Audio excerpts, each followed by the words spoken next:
Hello my all lovelies, मैं हूँ any. आज मैं आपसे एक ऐसा सवाल पूछना चाहती हूँ जो शायद आपने खुद से सैकड़ों बार पूछा होगा। अगर कोई इंसान आपको तोड़कर चला गया, अगर किसी ने आपको नज़रअंदाज किया, आपकी कदर नहीं की, आपको अकेला छोड़ दिया, तो फिर ऐसा क्यों होता है कि हम आज भी उन्हें याद करते हैं? आज का विषय भावनाओं से नहीं, मनोविज्ञान से जुड़ा है। नंबर 1, यह प्यार नहीं, दिमाग की आदत है। मनोविज्ञान कहता है हमारा दिमाग खुशी नहीं, परिचितपन ढूंढता है, चाहे वो परिचितपन दर्द से भरा क्यों न हो। दिमाग को जाना पहचाना दर्द अनजान शांति से ज्यादा सुरक्षित लगता है। दिमाग पूछता है ये सही है या गलत, दिल पूछता है जाना पहचाना है या नहीं। नंबर 2, ट्रॉमा बॉन्डिंग, दर्द से बनी लत। ट्रॉमा बॉन्डिंग क्या है? जब रिश्ते में मिलता है प्यार और दर्द, अपनापन और तिरस्कार, ध्यान और अस्वीकार, तो दिमाग में निकलते हैं डोपामिन जो उम्मीद पैदा करते हैं, कॉर्टिसोल जो तनाव निर्माण करते हैं, ऑक्सीटोसिन जो जुड़ाव पैदा करते हैं। परिणाम, आप इंसान के नहीं उस एहसास के आदी हो जाते हैं। जो प्यार कभी कभी मिलता है वह सबसे ज्यादा नशा बन जाता है। अब हम समझते इसे वास्तविक घटना से। मनोवैज्ञानिक अध्ययन इमोशनल अब्यूज पर आधारित। एक महिला बार बार अपने टॉक्सिक रिश्ते में लौट जाती थी, हर बार चोट खाने के बाद भी। क्यों? क्योंकि जब पार्टनर वापस आता, जो राहत मिलती, दिमाग उसे प्यार समझ लेता था। अब इससे क्या सीख मिलती है? इंसान दर्द भूल जाता है पर राहत को प्यार मान लेता है। पॉइंट नंबर 3, आप उन्हें नहीं खुद को मिस करते हैं। जब आप उनके साथ थे तब आप कैसे थे? ज्यादा सपने देखने वाले, ज्यादा भावुक, ज्यादा उम्मीद से भरे।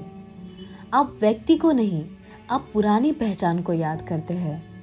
हम अक्सर इंसान को नहीं, उस भविष्य को मिस करते हैं जो कभी आया ही नहीं।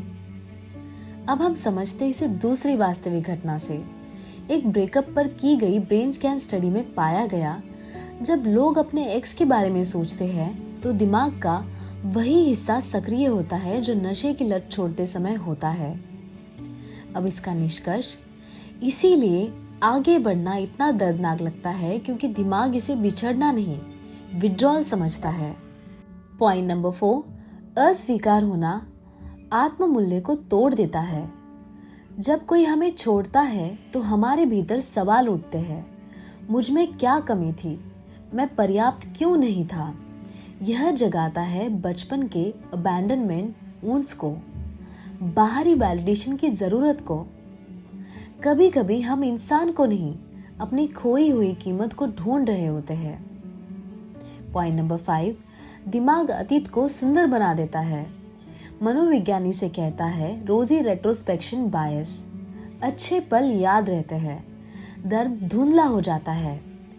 दिमाग अतीत को सजाता है ताकि वर्तमान का दर्द सहन हो सके। पॉइंट नंबर 6, अधूरापन, अनफिनिश्ड इमोशनल बिजनेस। मनोविज्ञान कहता है दिमाग को अधूरी कहानियां पसंद नहीं होती। जब बात पूरी नहीं हुई, क्लोजर नहीं मिला, सवाल अनुत्तरित रह गए, तो दिमाग बार बार उसी इंसान पर लौटता है। जिस रिश्ते का अंत साफ नहीं होता वह दिमाग में सबसे लंबा चलता है। पॉइंट नंबर 7, हम उनके पोटेंशियल से जुड़ जाते हैं, रियलिटी से नहीं।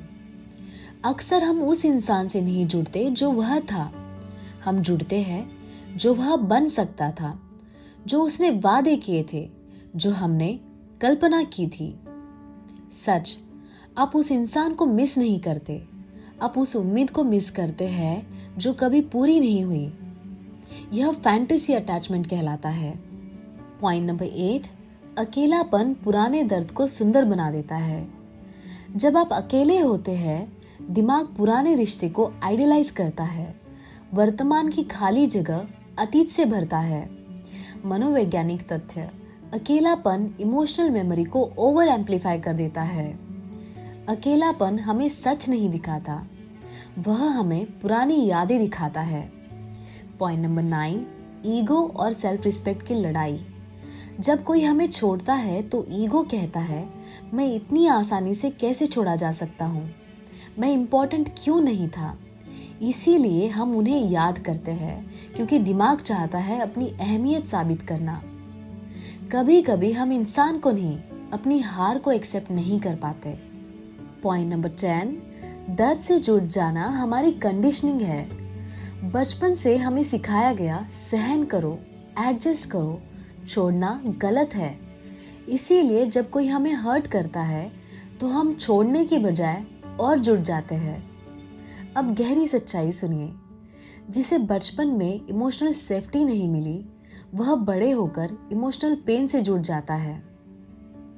जो इंसान आपको बार बार हर्ट करे और फिर भी आप उसे याद करें, तो समझ जाइए वह प्यार नहीं, साइकोलॉजिकल अटैचमेंट है।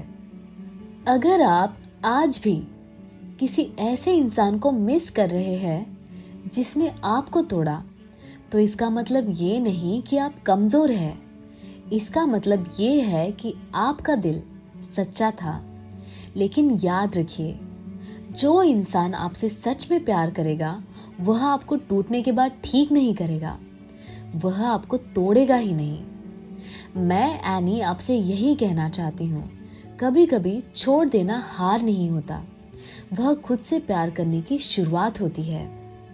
अगर आज की बात आपके दिल तक पहुंची हो तो इस वीडियो को लाइक ज़रूर करें। इसे उस इंसान तक पहुंचाए जो आज भी किसी को भूल नहीं पा रहा। कमेंट में सिर्फ एक शब्द लिखे, हीलिंग, क्योंकि बोलना भी एक इलाज है। और ऐसे मनोवैज्ञानिक सच सुनने के लिए चैनल को सब्सक्राइब करना मत भूलिए।